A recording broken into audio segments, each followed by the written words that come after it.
Magandang araw Pilipinas, magandang araw Gemini. Kayo ay kasalukuyang tumututok sa makulay na balitaan. Sama-sama nating tuklasin ang mga kontribusyon ng mga Asyano sa iba't ibang larangan. Totoy, bilisan mo!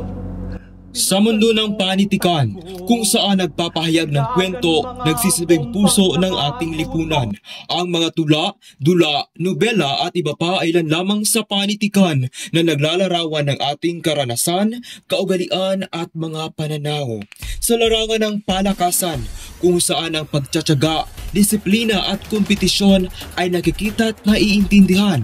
Sa bawat laro at paligsahan, hindi lamang ang lakas ng katawan at ang sinusukat, kundi pati na rin ang lakas ng kalooban at karakter ng bawat manlalaro.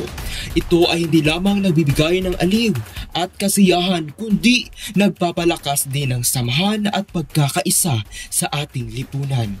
Sa Humanidades, pag-aaral hinggil sa sangkatauhan tulad ng arkitektura, sining at musika. Ano man ang ating pinagmulan, tiyak bawat isa sa atin ay may nagampanan sa iba't ibang larangan. Sa bawat pahina ng ating panitikan, naroon ang kasaysayan at pag-unlad ng ating kultura.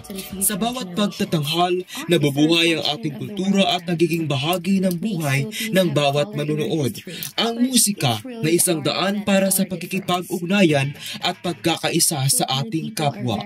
Ang mga gusali naman at istrukturang arkitektural ay hindi lamang mga simbolo ng ating identidad, kundi pati na rin sa mga tanikala ng ating kasaysayan.